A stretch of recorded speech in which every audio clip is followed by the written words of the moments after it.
Muy buenas noches para todos y todas. Bienvenidos a este webinar. Hablemos de zootecnia en Tunisalle, una propuesta que nació a partir de la idea de varios de nuestros docentes y desde el programa de zootecnia, como una apuesta interesante del proyecto institucional de desarrollo 2021-2026 de la Universidad de La Salle. Esto busca establecer y fortalecer ese relacionamiento estratégico con nuestros egresados y va enfocado para nuestros egresados. Por lo tanto, agradecemos muy especialmente al doctor Javier Arnulfo Rodríguez, zootecnista, egresado de nuestra hermosa universidad, quien nos va a dar una charla muy interesante sobre el proyecto de desarrollo sostenible agropecuario con énfasis en ganadería y reconversión productiva. Y el doctor Bernardo Enrique León Buitrago, desde la experiencia, nos va a hablar de la importancia de la zootecnia en la economía actual. Por lo tanto, agradecemos muy especialmente a nuestros egresados por el apoyo y por continuar vinculado a su programa de zootecnia. Para la siguiente charla los invitamos también muy especialmente para que no se desconecten de esta actividad tan especial que ha sido una apuesta muy interesante. Por lo tanto, el 1 de diciembre vamos a tener a nuestra egresada Claudia Margarita González con un tema de la industria cárnica y la educación para el agro. Y a nuestro egresado Andrés Arias con el tema experiencia docente desde el ejercicio de la zootecnia. Vamos a dar inicio a nuestra actividad del día de hoy. Doctor Bernardo Enrique León, muchísimas gracias por su participación y tiene el tiempo para comentarnos sobre su tema. Muchas gracias, doctor. Puede abrir el micrófono, doctor. ¿Ahí me escucha? Perfecto, sí, señor. Listo. Doctor Umaña, muchas gracias a usted por la invitación y a los asistentes por participar y por estar en esta reunión. Permítame entonces, voy a compartir acá la pantalla.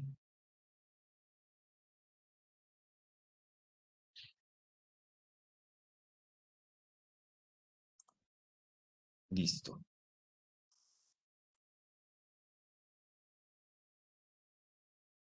Entonces, como bien lo decía el doctor Umaña, desde la experiencia vamos a hablar de la importancia que tiene la zootecnia en la economía actual. Entonces, voy a iniciar con una parte que me parece importante y es desde el origen.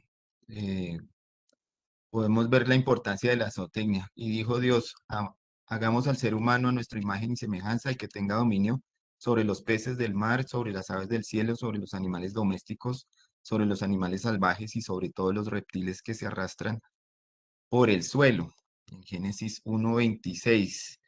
Cuando revisamos la importancia o de dónde viene el término de zootecnia o la información que tenemos de zootecnia cuando hacemos una consulta de los pensum, encontramos que la información que se tiene de zootecnia en el mismo portal de la universidad nos dice que es una carrera que integra todos los conocimientos de la ciencia animal, que nos permite aportar a la seguridad alimentaria de manera sustentable, que se aplica, que es una carrera que aplica adecuadamente las tecnologías pecuarias como herramienta de trabajo que contribuyen al desarrollo sectorial y formula y gestiona proyectos agroempresariales con criterios y competitividad y sustentabilidad. Para entrar en materia y podernos acercar a la importancia de la zootecnia en la economía actual, voy a desarrollar esta charla de manera sencilla a través de una serie de preguntas que formulé y la primera de ellas es la zootecnia. ¿Qué es la zootecnia? Esa pregunta yo creo que más de uno la tuvimos que responder en su momento cuando nos estábamos matriculando en la universidad y nos preguntaban que qué era la zootecnia, que si era algo parecido a la veterinaria o si era una carrera, si era una carrera, empezando por ahí, o si era una técnica que estábamos buscando entrar a aprender. Y como ya lo decíamos, en la misma sitio web de la universidad nos dice que es la integración de esos conocimientos que nos permite tocar un tema que en este momento es algo bien importante y que ha tenido una gran divulgación, que es el tema de la sustentabilidad, de la seguridad alimentaria. Y ahí es donde viene la segunda pregunta. ¿Por qué aportamos a la seguridad alimentaria? Dentro del ejercicio de la zootecnia, he tenido la oportunidad de contar con el mejor conocimiento teórico que se haya podido tener en ese momento, pero también tuve la fortuna que una vez afuera, tuve la fortuna de contar con esa experiencia práctica y esa experiencia práctica, en mi concepto, la mayor, la que más nos da elementos para poder juzgar y poner en práctica todo eso que aprendimos en las aulas, es la experiencia en el pellejo propio, con el bolsillo propio. Entonces, tener ese conocimiento teórico es parte importante del proceso, pero aprender sobre el terreno es toda una experiencia y más cuando los cuadros de proyectos que se pasaban en una hoja de Excel y pasarlos a una realidad donde el clima, la disponibilidad de los recursos y un sinnúmero de variables afectan totalmente los números que teníamos consignados en esas hojas de Excel y en esos proyectos que podríamos llegar a presentar dentro de una clase de proyectos que tuve la oportunidad y la fortuna de poder cursar. También ver que los indicadores financieros pueden dejar cifras alentadoras en el papel o en la hoja de cálculo, pero por diferentes aspectos, como mencionaba, la fuerza de la naturaleza, la disponibilidad de los recursos, todo eso puede cambiar y eso solamente lo aprendemos a enfrentar cuando salimos del aula de clase. Ponemos en práctica los conocimientos teóricos, pero la experiencia en campo es la que nos va a terminar de afinar en esos conocimientos que adquirimos. Es ahí donde la seguridad alimentaria cobra valor porque pues esa misma comienza con nosotros mismos, con la capacidad de generar recursos para suplir nuestras necesidades y a futuro las de nuestras propias familias. Si no somos capaces de generar esos recursos a partir de nuestro trabajo, a partir de lo que tuvimos a bien aprender en las aulas de clase, pues va a ser un poco complejo que podamos extrapolarlo a otros proyectos, a otras empresas, a otros productores. Y en ese orden de ideas es importante poder hacer ese ejercicio.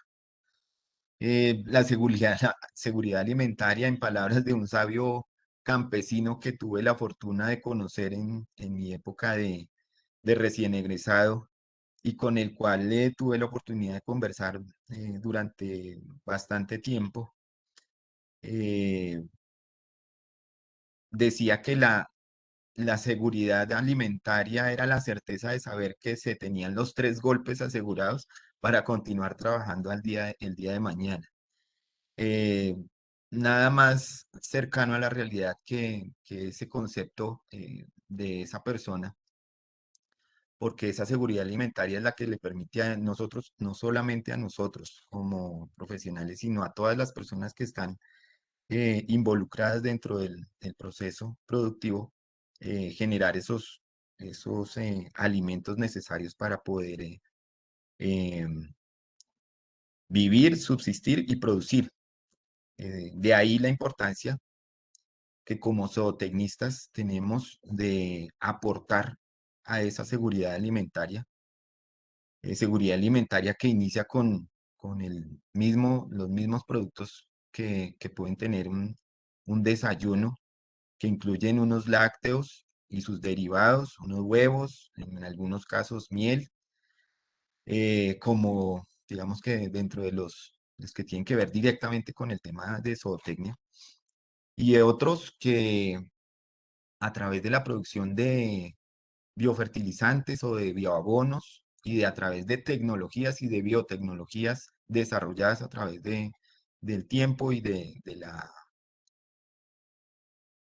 la ciencia, se puedan tener o contar en este momento con unos bioabonos que permitan desarrollar unos cultivos de una manera mucho más amigable con el medio ambiente.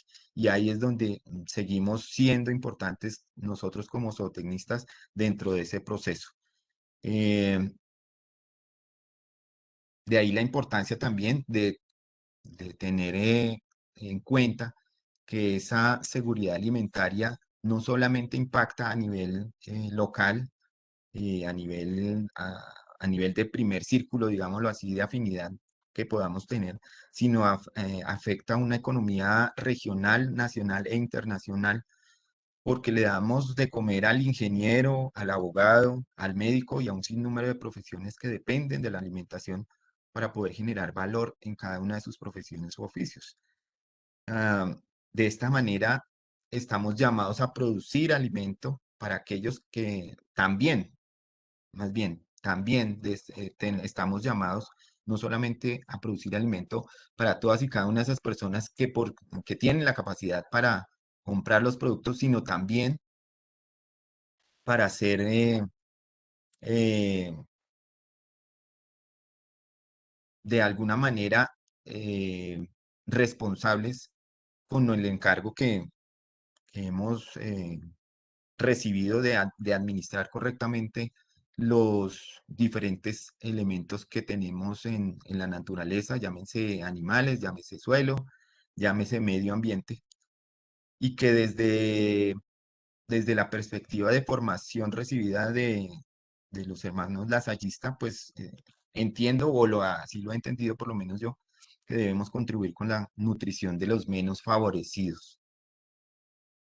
Es importante, y con respecto a esto, anotar esta información que se encuentra en el sitio web de la FAO, donde dice que la seguridad alimentaria, con respecto a la seguridad alimentaria, nuestros sistemas alimentarios también son parte de un problema. Desafortunadamente, en los últimos años se ha venido mm, presentando una serie de, digámoslo así, de incriminaciones, si se le puede decir así, a todo lo que tiene que ver con el tema de la ganadería tradicional y las pues, explotaciones pecuarias manejadas de una manera intensiva, eh, sin tener en cuenta varios aspectos como el bienestar animal.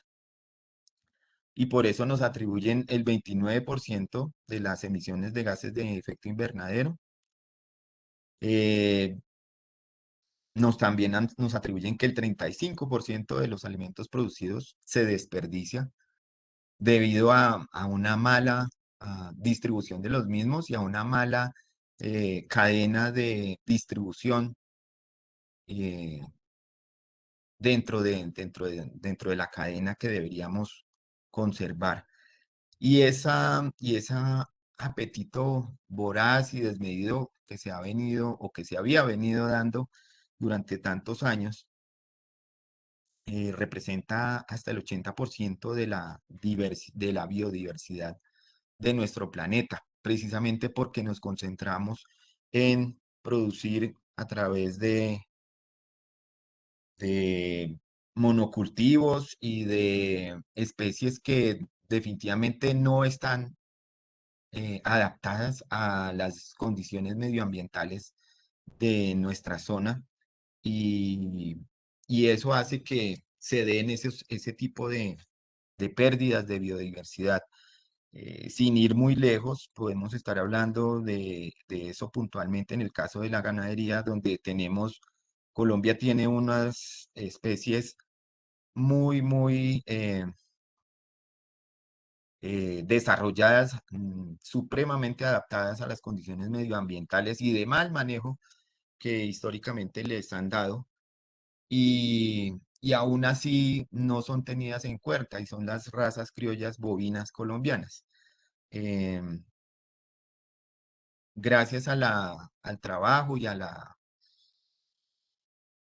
tarea titánica de algunas personas como el doctor Germán Martínez, eh, que ha hecho de la defensa de esos recursos zoogenéticos de nuestro país algo importante y por ende y por ello ha tenido la posibilidad de representar a Colombia en diferentes instancias a nivel internacional, mostrando que Colombia tiene todo el potencial para poder desarrollar una ganadería con unos recursos zoogenéticos totalmente adaptados que han sido mal manejados en algunos casos y en otras no se les ha dado la suficiente eh, difusión para, para mostrar cada una de sus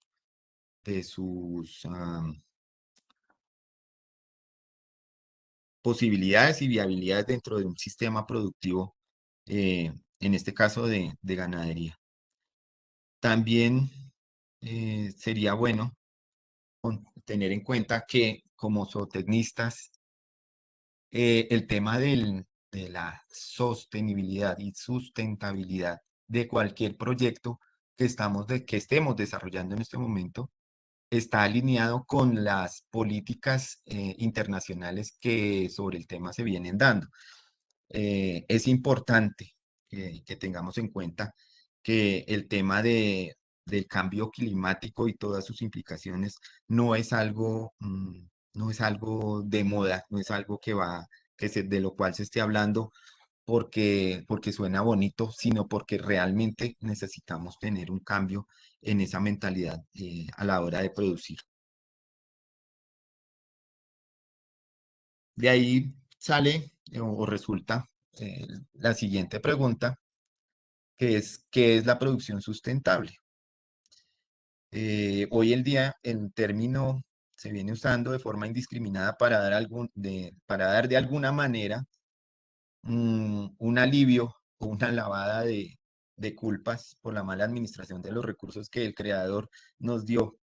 Y por eso busqué una de las tantas definiciones que podemos encontrar acerca del tema, una como la que tenemos ahí, que es desde la visión pública o de gobierno, donde dice que producción sustentable entendemos el modelo de producción de bienes y servicios que minimiza el uso de recursos naturales, la generación de materiales tóxicos, residuos y emisiones contaminantes sin poner en riesgo las necesidades de las generaciones futuras. Este texto es tomado de la cartilla Herramientas para la Producción Sustentable de 2017 que emitió el Ministerio de Ambiente y Desarrollo Sustentable de la República de Argentina. Y desde la empresa privada también se vienen dando esos lineamientos. Es interesante ver y conocer también lo que empieza o lo que ha venido pensando la empresa privada al respecto. Se dice que la producción sustentable genera rentabilidad a la empresa, mientras se mejora la calidad de vida humana sin exceder la capacidad de los ecosistemas en los cuales se desarrolla. Esto lo tomé de un sitio web también de Argentina, de una empresa que se llama Porta Hermanos, donde ellos han venido trabajando todo el tema de producción de alcoholes en ese país. Es curioso ver que en ambas apreciaciones y cuando estabas realizando la consulta, no sé si fue por temas del navegador que está usando o de la navegación que hago, pero los primeros resultados que nos arroja el navegador o el buscador, están en países como Argentina, como en Chile, como en España, donde se habla del concepto desde hace varias décadas. O sea, eso es algo que no es nuevo para ellos. Mientras que los primeros resultados que encuentro o que encontré dentro del buscador mencionan un link de la Secretaría de Ambiente de Bogotá, donde dice que el distrito avanza en la construcción de la política pública distrital de producción y consumo sustentable. O sea, aquí todavía dentro de las políticas públicas estamos en proceso de construcción. Eso también habla del campo de acción que tenemos como zootecnistas a la hora de aportar dentro de este tipo de políticas. Eh, Bueno, basados en esos dos conceptos que traigo a colación en esta charla, la producción sustentable implica rentabilidad, que es algo que inicialmente no se veía eh, de manera tangible. Inicialmente se veía la producción sustentable, se veía algo como algo romántico, algo que iba a permitir que la especie humana continuara sobre la Tierra, pero no que fuera económicamente viable. Y en este momento sí es algo que se puede estar dando, que se da y que nosotros mismos estamos experimentando desde nuestra compañía, que es Campo Market. Bueno, algo que vamos a hablar ya al final de la charla. Eh, Todo esto nos lleva a otro nivel de zootecnia, del pensar en la zootecnia, donde toda la ciencia que se pudo haber adquirido durante la carrera o sea, es imperioso que se debe permitir esa premisa que beneficia no solo a los humanos como principales consumidores de lo que producimos, sino al planeta, que es el origen de todo cuanto tenemos alrededor. Si somos eficientes produciendo, siendo amigables con el medio ambiente, seremos partes del cambio y de la solución, y no parte del mismo o parte del problema, que es importante. Es supremamente importante. La gráfica que nosotros, o que estoy en este momento, o que acompaña este slide, precisamente habla de lo que dentro de nuestra compañía estamos desarrollando y promoviendo dentro de las explotaciones a las cuales asesoramos, y es el manejo correcto de todo el tema de los estiércoles, de las aguas residuales, producto de esos lavados de los establos, del control de moscas, que es uno de los principales vectores que debemos entrar a controlar. El tema de los olores, que es otra cosa que tenemos, que entramos a controlar con los procesos que nosotros estamos ayudando a mejorar o a controlar a través del uso de bioherramientas tecnológicas que nos permiten tener un uso adecuado de esas aguas residuales y de la intoxicación de suelos y pastos justamente por esa mal manejo que se le ha dado históricamente a todos y cada uno de esos participantes dentro de este proceso. Dentro de ese proceso, obviamente, pues tenemos en cuenta uno de los principales actores de todo nuestro sistema productivo, y es el suelo, el cual ha venido recibiendo durante muchos años un mal manejo, en el sentido de que em, hemos encontrado suelos totalmente desgastados por el uso excesivo del mismo, sin retribuirle nada de lo que está produciendo.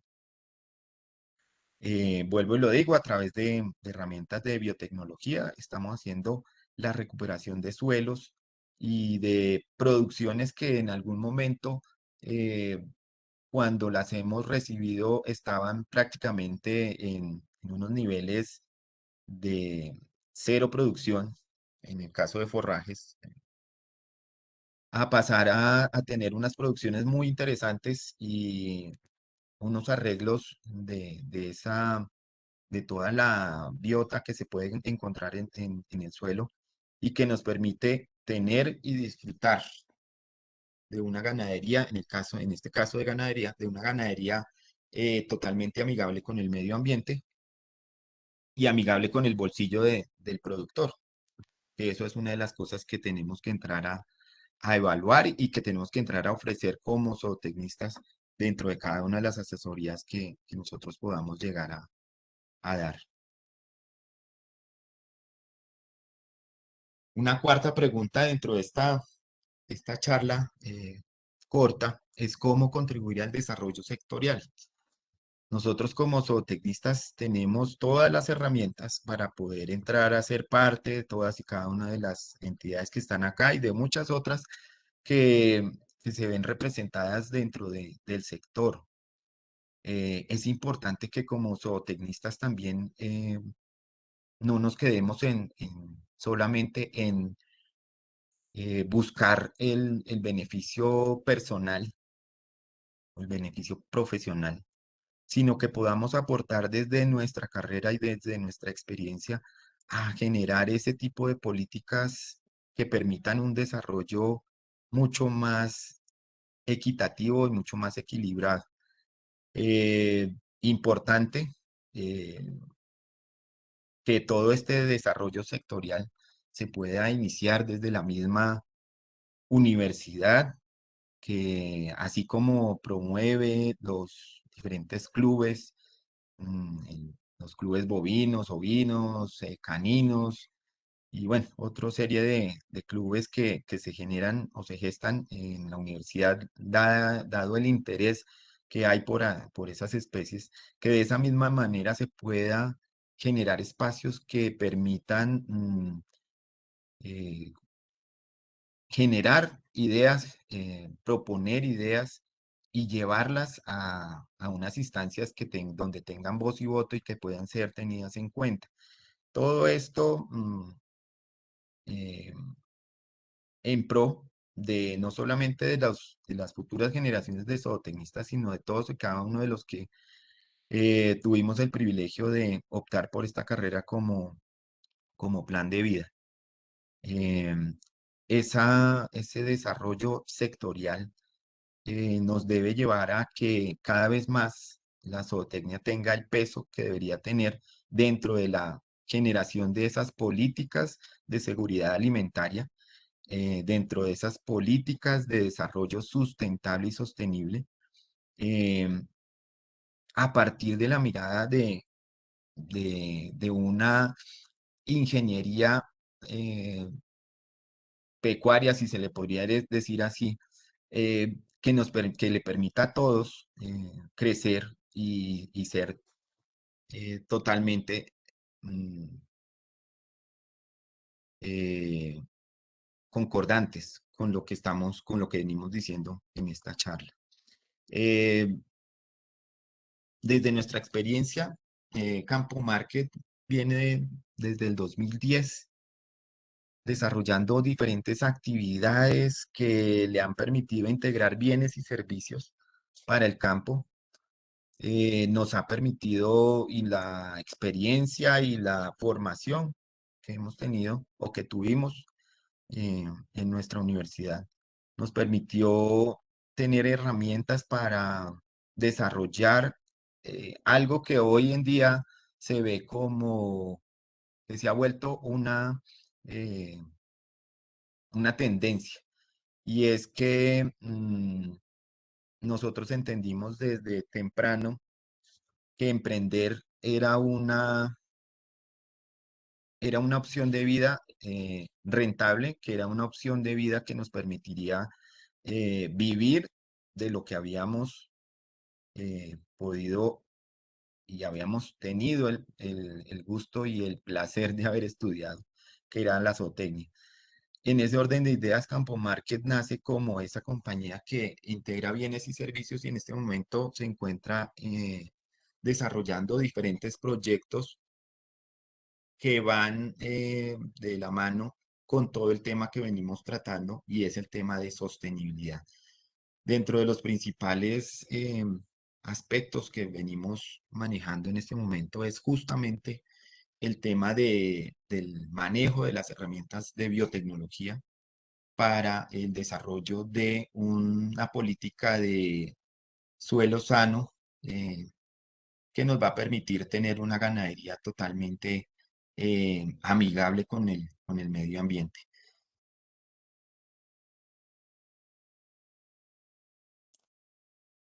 Eso, eso es, a grandes rasgos, sería la charla que tenía para el día de hoy. Perfecto, ¿Preguntas? doctor Bernardo, muchísimas gracias. Realmente muy interesante. Podemos evidenciar la importancia de nuestro ejercicio profesional, lo que abarca, lo que debemos integrar nosotros, la visión de los zootecnistas prácticamente del futuro, en donde para nosotros, pues finalmente es un reto muy grande el poder involucrar todos esos elementos, doctor Bernardo. Por lo tanto, pues le agradezco mucho su intervención y esto nos demuestra que vamos por el camino adecuado, tanto desde la institución, desde el programa, con lo que estamos trabajando nosotros a nivel académico. Entonces, realmente muy interesante y nos permite a nosotros ponernos a pensar cómo debemos seguir trabajando por nuestro campo colombiano para garantizar esa sostenibilidad, esa seguridad alimentaria, el mantener nuestros recursos naturales, el seguir demostrando que desde el campo podemos ofrecer bienes y servicios. Entonces, a los participantes en el chat, si quieren realizar preguntas frente a las conferencias, las pueden hacer y las envían a todos los participantes. La doctora Laila nos está acompañando desde la parte interna para identificarse de preguntas. No sé, doctora Laila, si hay alguna pregunta para el doctor Bernardo. En este momento se ha formulado ninguna pregunta todavía. En la opción del chat deben escoger todos los panelistas para que la pregunta que ustedes deseen hacer nos pueda llegar. Y en el chat también estamos rotando un link para aquellos egresados de la carrera de zootecnia que no han diligenciado este formulario del programa Hablemos de Zootecnia en Tunisayo para que nos ayuden. Por Perfecto, el doctora Laila. momento, Doctor Bernardo, yo tengo una pregunta Claro, sí, señor. y es frente, digamos, al tema de sostenibilidad. Usted involucraba ahí unos temas muy interesantes, que es el manejo de recursos naturales, pero ¿cómo garantizar esa sostenibilidad en Colombia cuando la normatividad ambiental es como tan ambigua, llamémoslo así? Porque pues para nadie es un secreto que nosotros como zootecnistas, pues es muy poco lo que vemos de normatividad ambiental. Entonces, el salir y el desarrollar un proyecto que requiere recursos naturales implica el conocer elementos legales, normativos, para garantizar esa sostenibilidad. Es una muy buena pregunta y es una de los puntos de quiebre de todo este desarrollo de la sostenibilidad vista desde la zootecnia. Eh, tenemos que regirnos, si es el caso, por las políticas que se vienen dando desde estamentos como la FAO, donde la FAO ha sido enfática en el tema de que nosotros debemos ser eh, incluyentes en el tema de desarrollo sostenible. Y ese desarrollo sostenible solamente se logra cuando las comunidades son lideradas por una persona que tenga el conocimiento para poder desarrollar de manera amigable con el medio ambiente esas producciones que se necesitan y se requieren para el resto de la población. De ahí la importancia de ser esas cabezas visibles dentro de los proyectos que se vienen desarrollando a nivel de economía rural, economía solidaria, que se vienen desarrollando diferentes programas y proyectos, y es donde el campo de acción del zootecnista tiene gran importancia y gran peso dentro de esos proyectos. Mm, volver a retomar y a revisar todo el tema de uso de los recursos que son naturales y propios de nuestras regiones y de nuestro entorno para darnos cuenta que para producir eh, bueno, el producto que sea desde el área pecuaria, no tenemos que estar importando un montón de elementos, sino más bien potencializar los que tenemos, que de hecho con respecto a eso, y me hace caer en cuenta, eh, y volviendo al tema de la ganadería, estamos viendo cómo la genética criolla está siendo usada y transformada para desarrollar unos compuestos que después nos los están devolviendo a nosotros. O sea, le están dando más importancia a todos esos recursos zoogenéticos afuera que nosotros mismos dentro de nuestro país.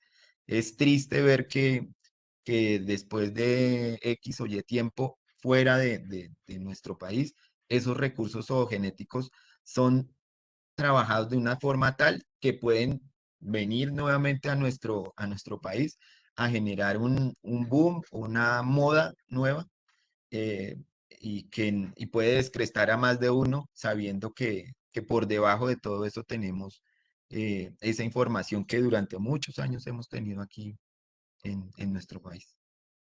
Claro que sí, doctor. Por eso también el doctor Javier ahorita nos va a hablar un poco de lo que es la reconversión ganadera y hacia dónde es que nos está llevando todo este ejercicio, pero realmente es muy importante lo que usted nos menciona. Debemos conocer, debemos saber, debemos involucrar a todos los actores, porque a veces desconocemos la importancia del campesino en una zona específica, en donde tiene mayor conocimiento del uso de recursos, de diferentes elementos que nos van a permitir a nosotros hablar de sostenibilidad. Y sobre todo re- retomar esos saberes ancestrales, porque de una u otra manera, si funcionaron en su momento, en este momento con todas las herramientas que tenemos desde nuestra profesión, los podemos potencializar para que sean aún mejores. Entonces, ese conocimiento ancestral también hay que buscar la forma de recuperarlo, de reavivarlo y de ponerlo otra vez en el contexto de la producción. Perfecto. Doctora Laila, creo que hay una pregunta. Sí, hay una pregunta. Es de nuestro estudiante de zootecnia, Luisa Maya. Dice, ¿es posible tener una ganadería intensiva, sustentable y sostenible? Lo venimos manejando en proyectos, sobre todo en Trópico Bajo, donde, donde se viene manejando el tema de la ganadería regenerativa. Y creo que el doctor Javier les va a hablar mucho más de ese tema. Pero sí, claro, se puede manejar siendo amigables con el medio ambiente, siendo conscientes del uso adecuado de los recursos zoogenéticos que contamos y del buen manejo que le demos a ese elemento que pocas veces es tenido en cuenta y es el suelo. O sea, sin un buen manejo de suelo no hay ganadería ni intensiva, ni sustentable, ni sostenible. Perfecto, doctor Bernardo. Pues bueno, le agradezco muchísimo. Un tema realmente que no da solamente para estos 20 minutos, sino para seguir investigando, seguir hablando. Y eso pues es lo que finalmente buscamos. Vamos a darle paso al doctor Javier con su presentación y al finalizar, pues retomamos de pronto alguno que otro comentario que salga. Doctor Javier. Muchas gracias, doctor Alexander. Muy buenas noches para todos. He oído atenta al doctor Bernardo. Y bueno, muchos elementos importantes que él aporta como introducción. Tengo que contarle al doctor Bernardo que soy miembro de Asocriollanos también. Trabajamos con Germán Martínez. Yo soy también de la bandera del ganado criollo porque tengo mi propia explotación donde el biotipo animal se está construyendo aparte del criollo. Voy a entrar en materia.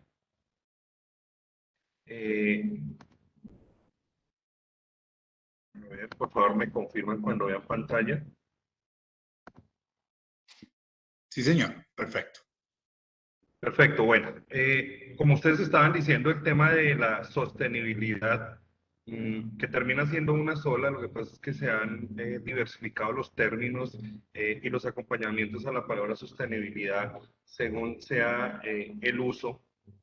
Ahora digamos que se enfoca mucho en la construcción del paisaje. Pido disculpas, ruidos de fondo, pero ajeno a mi voluntad y no estaban en la programación. Si hay problemas, por favor me avisan para hablar un poco más fuerte.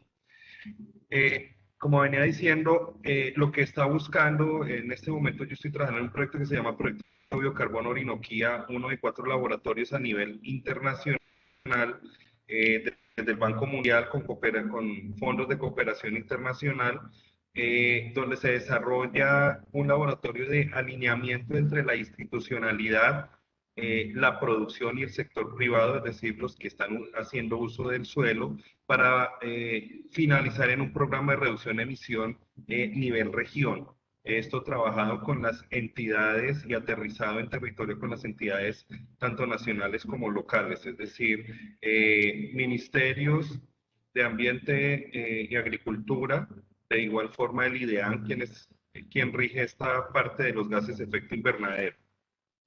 Y digamos que un poco la visión institucional, vamos a irnos de la escala macro a la escala micro, al predio. Arrancan por todos los lineamientos que hay en la organización territorial, con todo lo que tiene que ver con los instrumentos de planificación territorial, a las diferentes escalas, desde lo nacional hasta lo municipal, como lo muestra la gráfica, donde no voy a entrar a detallar cada uno de ellos, pues esto nos tomaría bastante tiempo, pero sí que el auditorio sepa que hay diferentes instrumentos y de escalas nacionales, regionales, subnacionales, departamentales y municipales, y al final el que hace un control mucho más de escala predio son los municipios. Entonces es importante que la producción, para que empiece a apuntar a esa reconversión, esté respetando los usos del suelo, ya que el uso del suelo es el segundo factor de mayor emisión cuando no se usa adecuadamente. Ya lo veremos más adelante. En esta escala, digamos, macro, pues, lo primero que se tiene en este momento organizado son los temas de la frontera agrícola de Colombia a través de UPRA. Entre el 2014 y 2015 se organizó esta información. Es una información dinámica que desafortunadamente está a una escala de 1 a 100.000, que provee una idea, pero no nos aterriza con líneas claras en territorio dónde está esta frontera delimitada, pero nos entrega unas áreas importantes y ya es un primer acercamiento. Tengo de ejemplo aquí el departamento del Meta, lo que tiene que ver con la capa de ganadería de carne, 4.200.000 hectáreas disponibles en solamente este departamento, pero unas áreas de exclusión de 2.135.000 hectáreas. ¿Y por qué hago precisión en esto? En estas áreas de conservación o de preservación, según sea el caso, donde se puede hacer solamente algún tipo de explotación combinada en sistemas sostenibles, y hay otras áreas que son completamente excluidas de la producción, yo no puedo tener ningún tipo de producción sostenible ni sustentable. Ahí son áreas netamente de conservación porque son corredores estratégicos de interconexión entre los bosques andinos y todos los bosques amazónicos y de la Orinoquía. Esto en el caso del Meta, pero asimismo pasa a través del país, las diferentes áreas de conservación estricta. Entonces, pues ahí nos encontramos en estos diferentes instrumentos, todo lo que son las áreas de conservación y protección ambiental por estructuras ecológicas principales, que es uno de los determinantes ambientales que se están desarrollando en este momento, las áreas de producción forestal y evaluación de frutos de explotación de recursos según el tipo de suelos, y ya, digamos, otras cosas que tienen que ver con los sistemas urbanísticos. Eso, digamos, tocando los instrumentos de planificación, pero pasando por el tema de tener contextos ecoambientales y qué nos oferta cada uno de los ciclos de la naturaleza o de los ecosistemas donde la producción se va a dar, es importantísimo y tener claro cada una de las características y a qué le vamos a apuntar con la producción agropecuaria, y en este caso la ganadería, que es el tema o la cadena que estamos abordando, teniendo en cuenta que la ganadería tiene una alta relación en las estimaciones mundiales de emisiones. En nuestro país, uno de los sistemas que más emite es la ganadería. Allí están las cifras y los números, digamos, que tenemos. El 14.5% de las emisiones mundiales se le atribuyen a la ganadería, y a la ganadería bovina el 65% de estas emisiones. Y del 65% de la ganadería bovina, el 40% lo emite la carne. ¿Y dónde son las fuentes de esta emisión? Para tenerlo claro. Todo lo que tiene que ver con la producción y elaboración de alimento arranca por la deforestación. Desafortunadamente en nuestro país está asociado, aunque hay unos problemas sociales y problemas legales que están asociados a la deforestación. Desafortunadamente estos actores o estos causantes terminan usándola para praderas como una forma de tenencia de la tierra, entonces se asocia a la ganadería. Pero yo sí quiero ser muy claro, la deforestación no está asociada al pequeño ganadero. Deforestar una hectárea está costando entre 4 y 5 millones de pesos, y esto no lo financia un pequeño campesino, esto es financiado por externos, es lo que hemos encontrado a través de trabajo en el proyecto. Y pues bueno, es un problema bien complejo allí. El segundo factor de emisión son los cambios de usos de la tierra, es decir, sobre todo las coberturas naturales, las coberturas, hablando de la Orinoquía, las sabanas naturales convertidas a pastizales artificiales como las braquiarias, o convertidas a otros sistemas de producción como palma o semestrales, hacen unas emisiones bien importantes. Entonces, a escala país, y los compromisos que se tienen desde los compromisos de París 2015 y ahora lo que viene de Glasgow, está en no hacer cambios de uso de la tierra o minimizarlos, o hacerlos solamente con, digamos, unas claves de producción, que sea muy estratégico. La producción de fertilizantes de síntesis, la emisión de fertilizantes aplicados a los cultivos, la descomposición de residuos agrícolas, los estiércoles aplicados de modo artificial a los cultivos, y el CO2 producido en elaboración y transporte de alimentos secos, tienen que ver con toda la elaboración de alimentos. Luego viene la fermentación entérica, que bueno, lo dijo panelista que me antecedía, el doctor Bernardo, producto del proceso metabólico para obtención de energía, los altos niveles de metano que tienen que estar o están asociados sobre todo a la fibra, a la tosquedad de la fibra que ofertamos nosotros y que aumentan las emisiones, pero que también nos da, digamos, unas características que más adelante veremos de mayor porcentaje de absorciones de estas emisiones.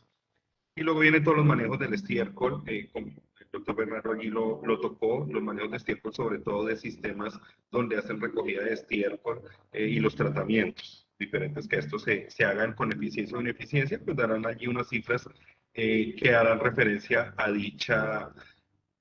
dicho emisiones.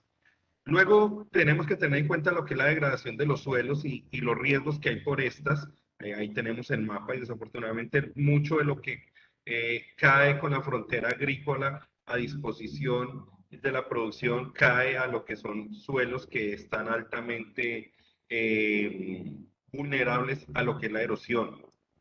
También los sistemas de compactación de suelos, la mala gestión de praderas, esa falta de reconocimiento de la vida del suelo nos trae grandes problemas de compactación en la ganadería, sistemas que no tienen en cuenta la vida del suelo como un factor productivo, caen mucho en este problema que no solamente acarrea costos, sino un deterioro importante en el suelo.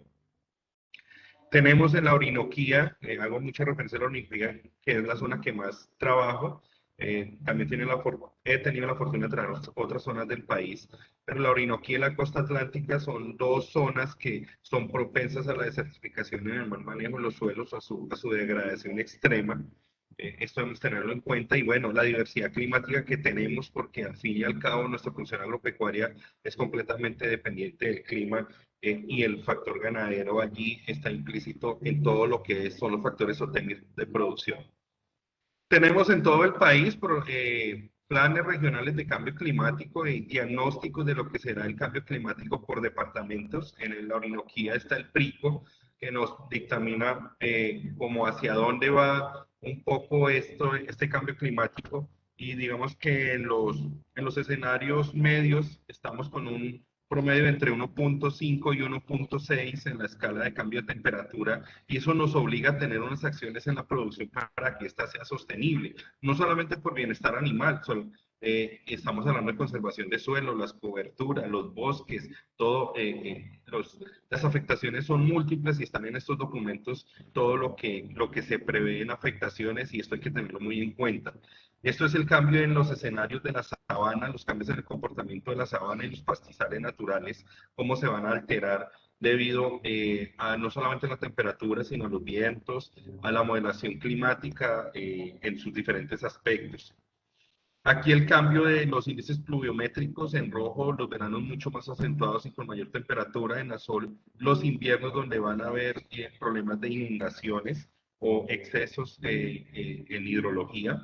Y aquí un escenario preocupante en la Orinoquía, esto seguramente también cobija mucho lo que es la costa atlántica y lo que es el bosque seco tropical, son las alertas o el peligro que existe para la vida de los bovinos o la producción, dadas las condiciones extremas que van a haber de temperatura y humedad relativa, lo que causa unos problemas serios en la producción y hasta en la sobrevivencia de los animales. Entonces, aquí empezamos a revisar cómo planear predios y cómo empezar a ir a armar esa figura de sostenibilidad. Claro, arrancando por el primer eslabón, el eslabón primario de la producción, pero la sostenibilidad está vista es dentro de la cadena de valor. Y acá hago referencia a las mesas de ganadería sostenible. Ahorita estaban hablando de las posibilidades de construcción de la sostenibilidad, pero también fuera lo que hay institucionalmente en ministerios y otras entidades gubernamentales, están los espacios público-privados donde se están haciendo, digamos, esas mesas de trabajo entre las instituciones, entre el sector privado, entre la investigación por medio de las entidades como Agrosavia y las entidades educativas. Nosotros lideramos las mesas de ganadería sostenible de la Orinoquía y se están dinamizando para que esto termine en políticas públicas, porque lo que les estoy diciendo, la sostenibilidad no es solamente predial o intrapredial, la sostenibilidad de una cadena de valor y tiene que ir a una escala de paisaje con todo lo que esto conlleva.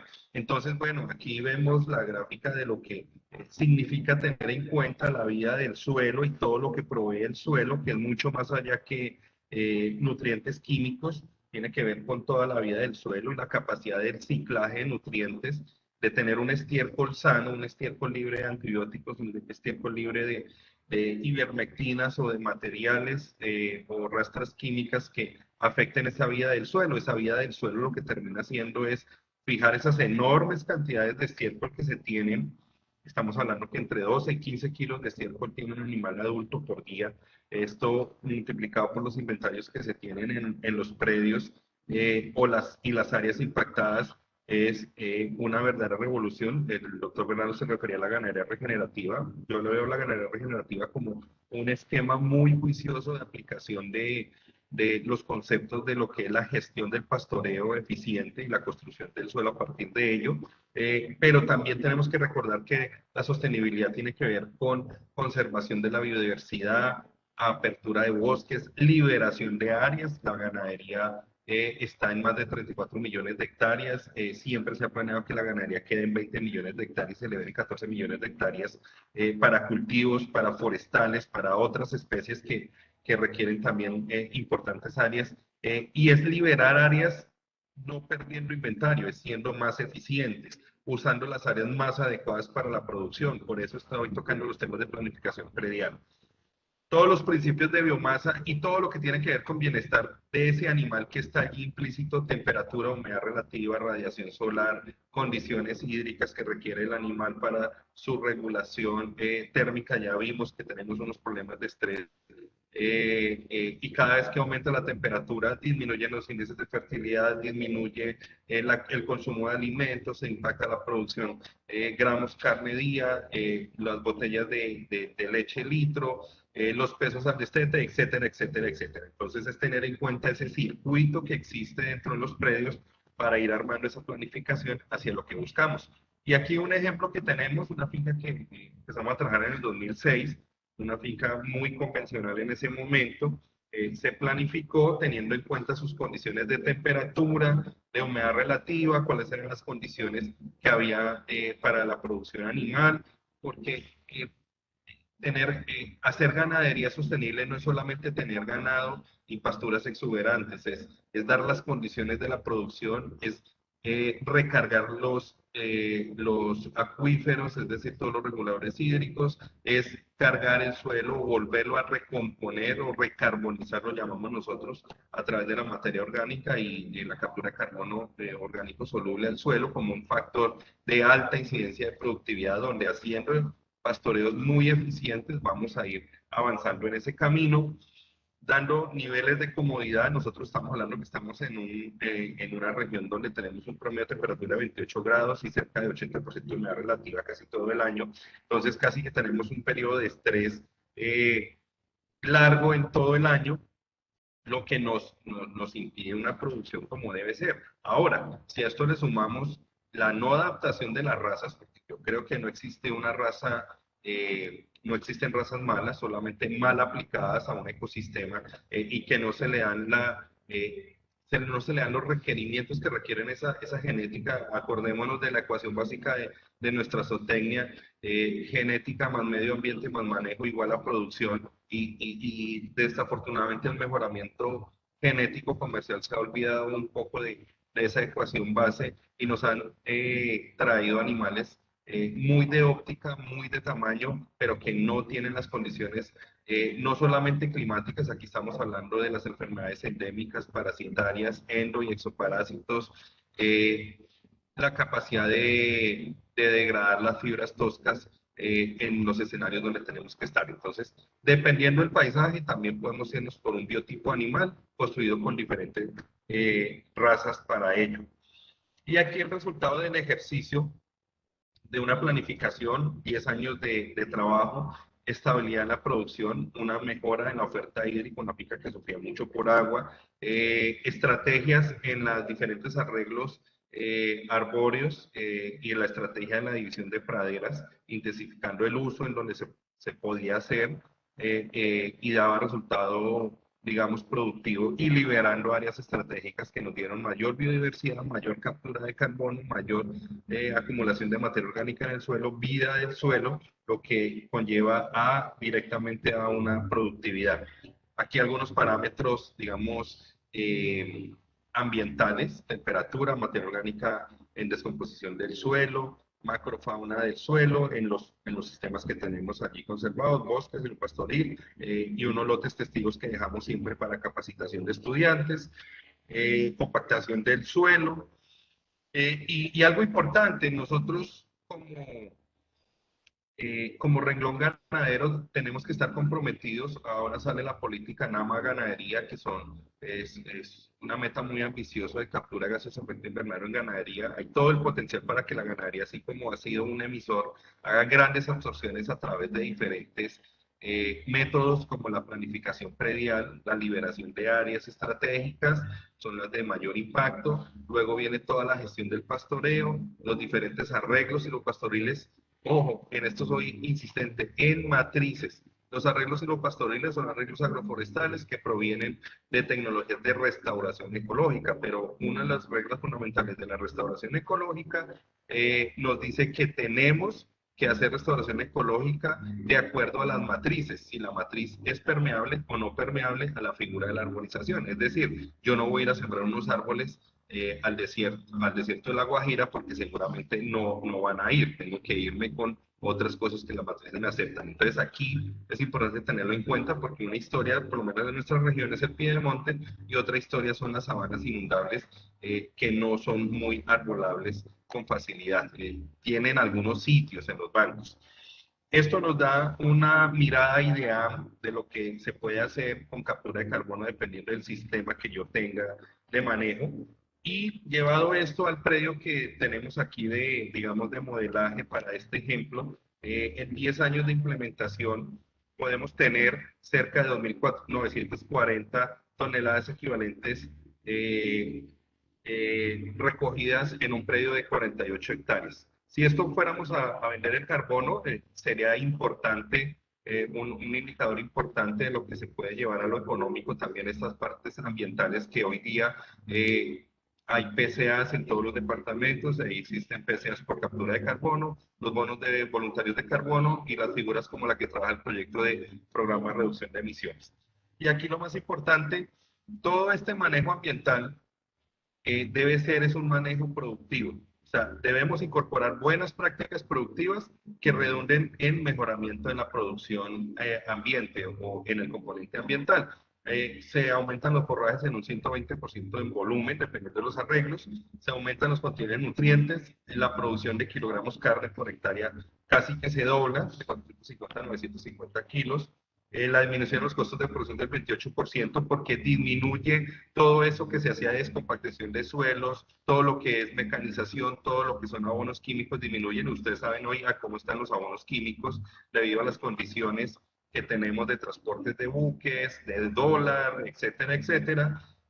Los núcleos lecheros en este tipo de arreglos pasan de 5 a 8.5 litros al día, la natalidad del 55 al 85% y sobre todo una estabilidad en la producción no tan dependiente y no tan marcada por factores climáticos. Aquí algunas fotos de este predio donde vemos las zonas de conservación, los diferentes arreglos, porque este predio tiene subpaisajes, digámoslo así, tiene paisajes específicos, entonces lo que vemos atrás, esto que está marcado acá es una parte baja, las rondas hídricas que se mejoraron, las barreras de rompeviento que también sirven de conectores, franjas arborizadas que nos sirven para intensificar la producción, pero también para dar condiciones de temperatura a los animales.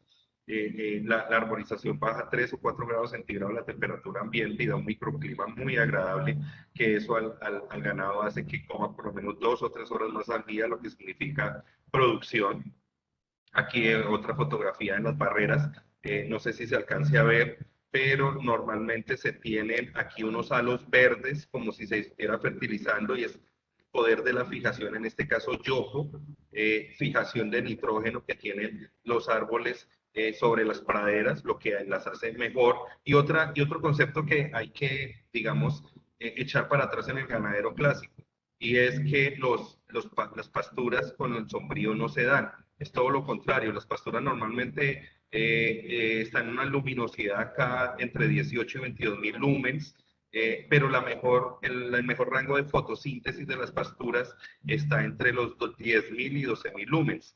¿Esto por qué? Porque cuando hay tanta radiación y tanta temperatura, los estomas se cierran para conservar su hidratación y se para la fotosíntesis. Entonces, se estimula la fibrosis en la planta, que es lo que menos nos interesa, lo que menos contenido nutricional tiene, y se disminuye esa formación de proteínas, grasas y carbohidratos solubles, que es lo que más nos interesa en las pasturas. Entonces, este es un factor importante.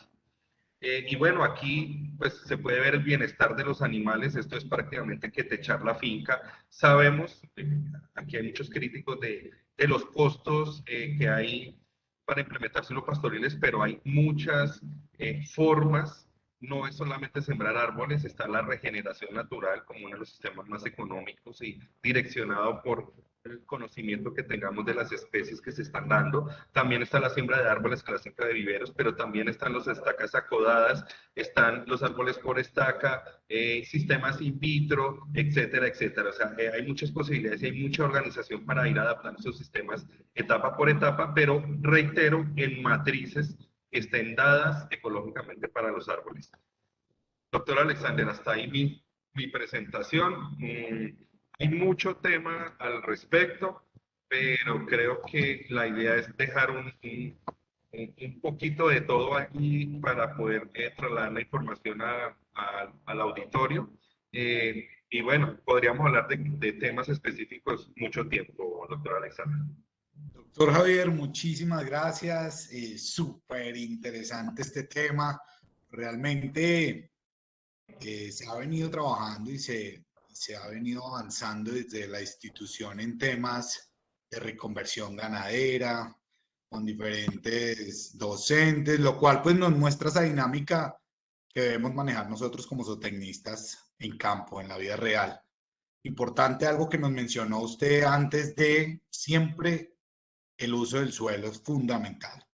El conocimiento de esa área donde se va a desarrollar un proyecto es supremamente interesante para saber bajo qué dinámica se puede empezar uno a trabajar y a ir mejorando y avanzando, digamos, en estos temas tan interesantes. Doctora Laila, no sé si tenemos preguntas del auditorio. Sí, hay una pregunta de David Alejandro Patiño Morales. Dice, ¿en qué consiste la recarbonización de suelos?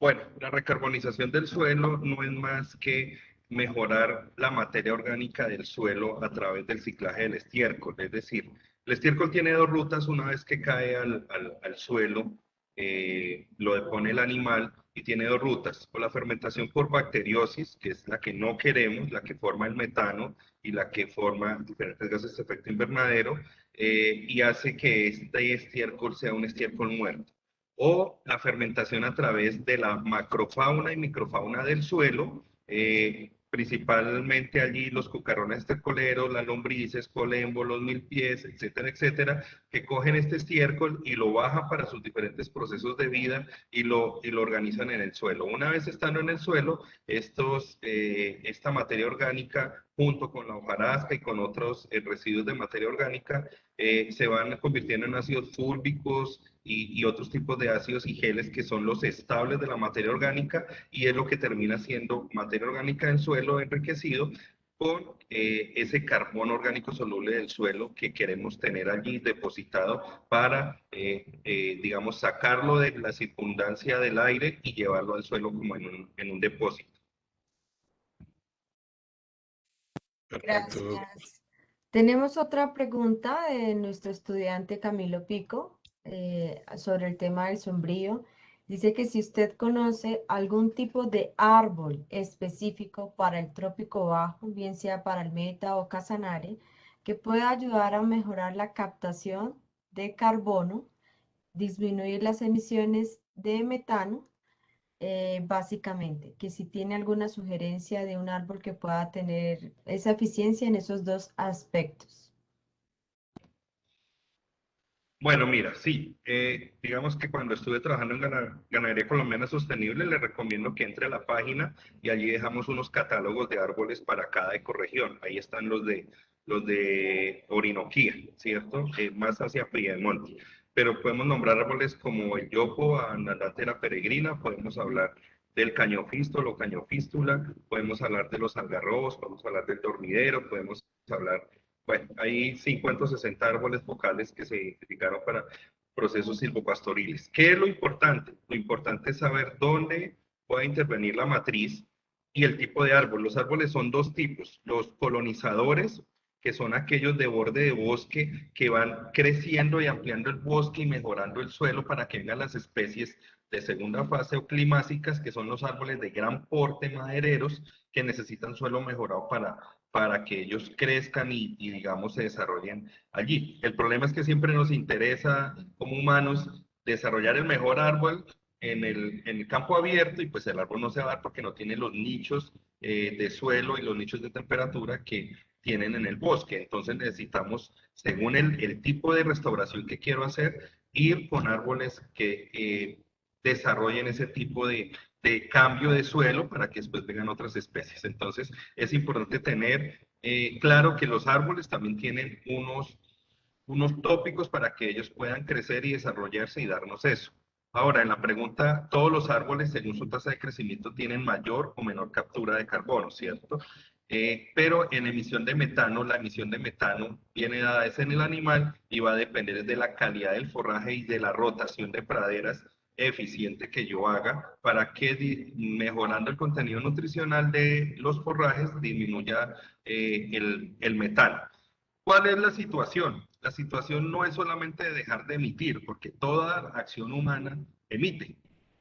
Lo importante es que en las acciones que estamos haciendo a nivel de paisaje o en nuestra escala predial tengamos cómo hacer el balance. Es decir, si yo tengo un núcleo de producción con unas condiciones y sé que emito, entonces yo libero unas áreas de bosque o libero el borde de bosque, le dejo 10 o 20 metros más, dejo que crezca allí sin tener que hacer intervenciones, sino que la sucesión natural crezca y ahí tengo mi matriz de captura de carbono que me nivela las producciones que tengo en mi predio. Esa es una de las estrategias que se puede desarrollar. Además, pues del mejoramiento de praderas y otras cosas que se vienen dando allí. Tengo que ver, es el todo y no solo el animal aislado de todo el medio ecosistémico que lo tengo rodeado. Muchas gracias. Perfecto, doctor Javier. Creo que no hay más preguntas, ¿cierto? No. Sin embargo, doctor Javier nos deja un tema que realmente a nosotros nos apasiona bastante, el tema de cómo tenemos que trabajar para mitigar una cantidad de problemas que se han venido desarrollando y que pues finalmente ha venido afectando la mayoría de sistemas productivos. No solamente hablemos de la ganadería, sino de otros sistemas que también se involucran. Por lo tanto, tenemos que seguir trabajando y avanzando en el conocimiento de temas que para nosotros como zootecnistas pues logran mitigar ciertos problemas ambientales. Les agradezco muchísimo su participación y pues esto nos deja algo que para el programa definitivamente es muy importante seguir vinculando a nuestros egresados porque pues nos demuestra el ejercicio real, lo que se está trabajando en campo, hacia dónde debemos ir, nuestros estudiantes, cuál es la dinámica del concepto que deben ir cogiendo para que cuando salgan como egresados empiecen a manejar todos estos elementos que vienen a ser pues, competitivos para nuestra profesión. Entonces les agradezco mucho, doctor Javier, de parte de la Universidad de La Salle, del programa de zootecnia, pues mencionarles que las puertas están totalmente abiertas siempre que requieran algo desde su institución, desde su programa, lo que necesiten con el mayor gusto y continuar en contacto con su universidad. Es importante seguir evidenciando lo que ustedes vienen desarrollando, tanto a nivel institucional como empresarial.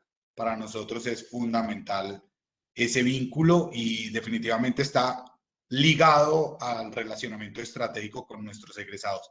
Muchísimas gracias, doctor Javier, doctor Bernardo, a la doctora Laila, por el apoyo en estos temas que pues, realmente para nosotros son muy, muy importantes. Muchas gracias. Con mucho gusto, gracias a ustedes por la invitación. Listo, doctor.